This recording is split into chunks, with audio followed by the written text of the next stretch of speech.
गेल्या संपूर्ण वर्षभरात 2023 साली नवी मुंबई पोलिसांचा प्रयत्न राहिलेला आहे की आपण आपल्या येथील सर्व नागरिकांना सर्व प्रकारच्या उत्कृष्ट सेवा द्याव्यात, ज्यामध्ये विशेष करून जर 112चा कुठलाही डिस्ट्रेस कॉल असेल तर तो 112च्या माध्यमातून तात्काळ त्याला रिस्पॉन्स मिळावा आणि त्या जी व्यक्ती अडचणीत आहे तिथपर्यंत आमच्या पोलिसांनी पोहोचावं. तर त्याचा आपण बरंच विस्तार केलेला आहे आणि आपला प्रयत्न आहे लवकरात लवकर त्यांना अशा स्वरूपाच्या सेवा द्याव्यात.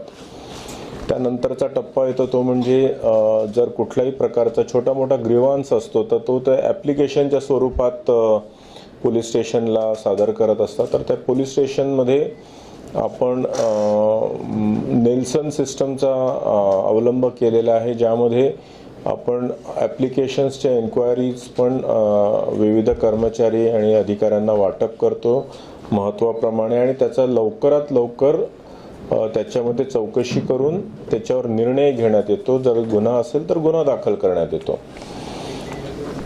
त्यानंतरचा टप्पा येतो म्हणजे जर कुठल्याही स्वरूपाचा कॉग्निझेबल गुन्हा जर घडलेला असेल तर तो दाखल करणे आणि त्याचा लवकरात लवकर दर्जेदार तपास करून त्याला न्याय देण्याचा प्रयत्न करणे. तर त्यामध्ये सुद्धा आपण टेक्नॉलॉजीचा वापर करतो आहे, सायंटिफिक एड्सचा वापर करतो आहे, आयबाईकचा वापर करतो आहे, यथार्थ सिस्टमचा वापर करतो आहे, इतरही गोष्टी आहेत, नेल्सन सिस्टमचा वापर करतो आहे आणि सरतेशेवटी आपण ई पैरवी सुद्धा केलेली आहे, ज्याच्यामधून ई समन्स दिला जातो आणि पैरवी सुद्धा आपण सिस्टमॅटिक नियोजनबद्ध पद्धतीने ह्या ठिकाणी हे सर्व 2023 मध्ये आपण करण्याचा प्रयत्न करीत आहोत.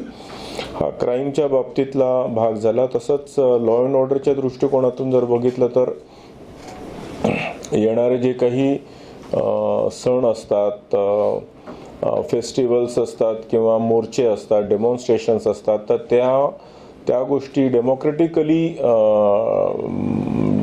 पद्धतीने जे काही केलं जातं त्याला ॲप्रोप्रिएट सुरक्षा देणे, त्याला संरक्षण देणे, त्यांना वाट क्रिएट करून देणे, लोकांनाही इन्कन्व्हिनियन्स न होऊ देणे, जेणेकरून प्रत्येकजण आपापला सण हा आनंदाने साजरा करू शकेल आणि जर त्यांचे काही ग्रीवान्सेस असतील, प्रोटेस्ट्स असतील तर ते पण रीतसर डेमोक्रेटिक पद्धतीने ते मांडल्या जाऊ शकतील. तर त्या सर्व गोष्टींना आपण योग्य पद्धतीने फॅसिलिटेट करण्याचा प्रयत्न केलेला आहे. नुकताच आपण बघितलं, जरी ते 2024चं असलं तरी आता आपण बघितलं की श्री जरांगे पाटील यांचा मराठा क्रांती मोर्चा हा मोठ्या प्रमाणात नवी मुंबईमध्ये एकवटला होता.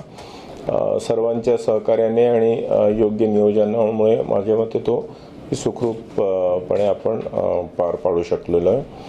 या व्यतिरिक्त सुरक्षेच्या संदर्भातले जे आपले व्हायटल इन्स्टॉलेशन्स आहेत, सागरी सुरक्षा आहे, त्याच्या संदर्भात आपले जी कोस्टल बॉर्डर आहे ती अत्यंत महत्त्वाची आहे. मुंबईला लागून असल्यामुळे नेहमी भीती असते की जर आपल्या इथे कुठल्याही स्वरूपाचं लँडिंग होतं आहे का किंवा इथून कुठल्याही स्वरूपाचा घातपात नवी मुंबईमध्ये अथवा मुंबईमध्ये करण्याचा प्रयत्न होऊ शकतो. तर त्याच्या संदर्भात चौकस राहणे, सातत्याने पॅट्रोलिंग करत राहणे, आपल्या बोट्स आहेत किंवा लँडिंग पॉईंट्स आहेत तर त्याचं पण आपण प्रयत्न सातत्याने करत राहिलेलो आहे. ट्रॅफिक मॅनेजमेंट ही अत्यंत महत्त्वाची बाब आहे, ज्यामध्ये आपल्याकडे सायन पनवेल हायवे किंवा बाकी ऐरोली हा रोड हे महत्त्वाचे रोड्स तर आहेतच. आता त्याच्यामध्ये MTHLची पण भर पडलेली आहे आणि जी थ्रू ट्रॅफिक आहे मुंबई पुण्या साईडला जाणारी किंवा नॅशनल हायवेवरून जाणारी किंवा JNPTतून जी कंटेनर वाहतूक आहे, जी भारतातल्या सर्वात मोठ्या पोर्टमधून जी कंटेनर वाहतूक इतरत्र पसरते, तर त्या सर्वांना व्यवस्थित फॅसिलिटेट करणे, त्यांना कुठल्याही प्रकारची बाधा अडथळा येऊ न देणे, ह्या स्वरूपाचं नियोजन 2023 मध्ये सुद्धा आपण सातत्याने करण्याचा प्रयत्न केलेला आहे. तसेच जे प्लॅन्ड सेक्टर्स आहेत, वाशी, नेरूळ, CBD, पनवेल, जितकेही प्लॅन्ड सेक्टर्स आहेत, खारघर, यामध्ये सुद्धा अंतर्गत ट्रॅफिक व्यवस्थापन हे सुनियोजित असावं यासाठी आपण सातत्याने प्रयत्न केलेला आहे. ह्याच प्रयत्नांमुळे बाकीच्या एजन्सीजच्या सहकार्यामुळे सुद्धा आपण जवळजवळ 15% फेटॅलिटीज कमी करण्यामध्ये यश मिळालेलं आहे. आपला सातत्याने प्रयत्न राहील की वाहनांच्या गर्दीमुळे ॲक्सिडेंट जरी झाले तरी त्यामध्ये फेटॅलिटीज होऊ नये किंवा जर अशा स्वरूपाचा जर गंभीर ॲक्सिडेंट झाला तर त्याला तात्काळ मदत पोहोचावी, जेणेकरून कोणाचा जीव अशा स्वरूपाच्या ॲक्सिडेंट्समध्ये जाऊ नये. या व्यतिरिक्त कुठल्याही मोठ्या फोर्सला, आता 5,000 पोलीस अधिकारी कर्मचाऱ्यांचा हा पोलीस फोर्स आहे, यामध्ये ॲडमिनिस्ट्रेशन हा एक अत्यंत महत्त्वाचा भाग असतो की ज्यामध्ये या 5,000 अधिकारी कर्मचाऱ्यांचं व्यवस्थापन बरोबर करणे, जेणेकरून ते आनंदी आणि सुखी समाधानी असतील. याचा पर्पज हा आहे की ते जर व्यवस्थितरित्या त्यांचं जर मॅनेजमेंट जर होऊ शकलं तर they in turn can give better services to people.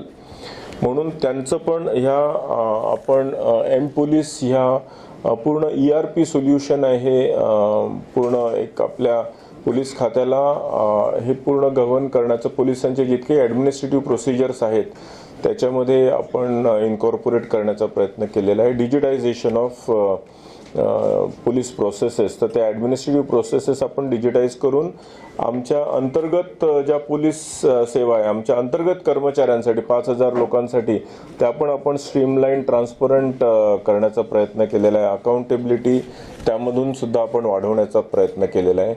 So all in all आमच्या कर्मचाऱ्यांचं, it being police being a uniform force again like army, air force, navy, we have a concept of welfare. तर आम्ही आमच्या कर्मचारी अधिकाऱ्यांचं वेलफेअरचा सुद्धा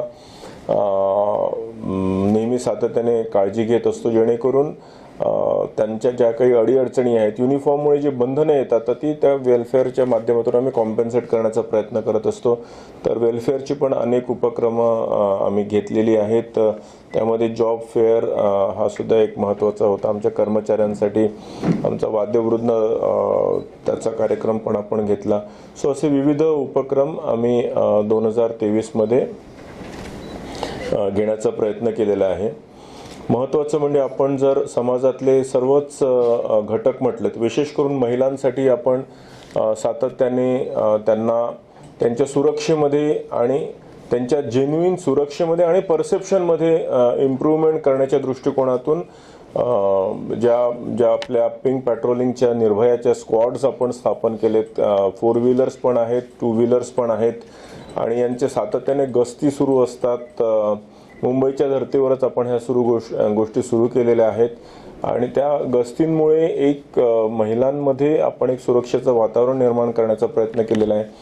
आपल्या संपूर्ण आयुक्तालयामध्ये जितकेही डार्क स्पॉट्स आहेत, जिथे अंधारलेल्या जागा आहेत किंवा निर्जन वस्त्या आहेत किंवा रोड्स आहेत, तर त्या ठिकाणी आपण कॉर्पोरेशन सिडकोच्या मदतीने प्रयत्न केला आहे की ते डार्क एरियाज जे आहेत ते इल्युमिनेट करून घ्यावेत आणि अधिकाधिक ठिकाणी CCTVs इन्स्टॉलेशन करावं, जेणेकरून कुठल्याही स्वरूपाचा क्राईम त्या ठिकाणी होऊ नये. जर होत असेल तर त्याला एक डेटरन्स मिळावा, ह्या दृष्टिकोनातून आपण महिलांची सुरक्षा वाढवण्याचा प्रयत्न केलेला आहे.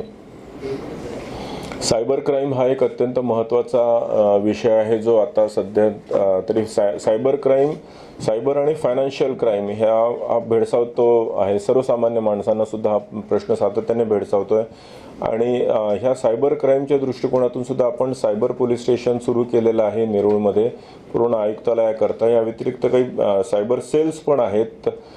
प्रत्येक पोलीस स्टेशनमधले सायबर सेल्स सुद्धा आपण ॲक्टिवेट केलेले आहेत.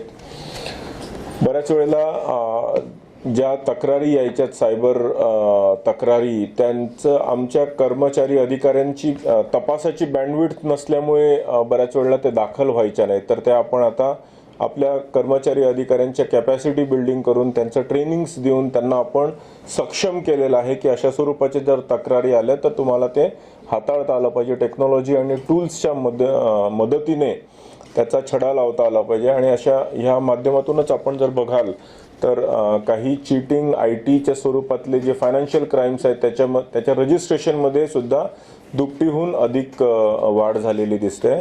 So our idea is basically की whatever is happening in the society should be reflected in our crime figures. There should be no scope for burking or avoiding any registration of offense. तर याच्यातून आपला प्रयत्न आहे की अधिकाधिक जे काही घटना आहेत त्या रजिस्टर व्हाव्यात, त्याचा योग्य पद्धतीने तपास होऊन ॲड्ज्युडिकेट व्हाव्या. या व्यतिरिक्त नार्कोटिक्स हा विषय असा आहे की हल्ली यंग जनरेशन याला फार जास्त आहारी जाते आहे. आपण बघतो जे प्रॉलिफरेशन झालेलं आहे नार्कोटिक्स ड्रग्सचं, विशेष करून सिंथेटिक ड्रग्सचं आणि गांजाचं, ते खूप जास्त प्रमाणात आपल्याला सर्वत्रच दिसत आहे. नवी मुंबईतच नव्हे, अख्ख्या देशामध्ये विशेष करून शहरी भागांमध्ये याचं प्रमाण जास्त दिसत आहे. तर हा नार्कोटिक्सचा व्यवसाय करणारे नार्कोटिक्सचे डीलर्स जे होते ते आपण बघितलं असेल गेल्या वर्षभरात आपल्या इथे खूप मोठ्या प्रमाणात आपण काही आफ्रिकन नॅशनल्स जे यामध्ये इंडल्ज करत होते त्यांच्यावर आपण लीगल कारवाई केलेली आहे. बरेच जणांना अटक केलेली आहे, त्यांना अजूनही जामीन झालेला नाही आहे. आणि त्यातले बरेचसे जे पासपोर्ट आणि व्हिसा टाइम लिमिट्स एक्सीड केलेले होते त्यांना लिव्ह इंडिया नोटीस देऊन त्यांना आपापल्या मायदेशी परत सुद्धा पाठवलेला आहे. So we are trying to make Navi Mumbai as safe as possible from narcotics point of view. जे टबॅको आणि सिगरेट आणि वेप आणि अशा स्वरूपाचे जे गोष्टी ज्या टपऱ्यांवर किंवा स्कूल कॉलेजेसच्या परिसरामध्ये मिळत असतात, तर त्यांच्यावर पण आपण मोठ्या प्रमाणात कॉटपाच्या कायद्याअंतर्गत मोठ्या प्रमाणात आपण कारवाया केलेल्या आहेत. आणि आपला प्रयत्न राहील आहे की अशा स्वरूपाचा झिरो टॉलरन्स नार्कोटिक्सला कुठेही कसल्याही प्रकारचा आश्रय आमच्या इथे दिला जाणार नाही. So all in all I would say की आमचा सातत्याने प्रयत्न राहिला आहे. आमची कंप्लीट टीम जी आहे नवी मुंबई पोलीस अधिकाऱ्यांची आणि कर्मचाऱ्यांची, ही टीम सेन्सिटिव्हली कार्यरत आहे, जेणेकरून we should be able to give better police services to people. Thank you.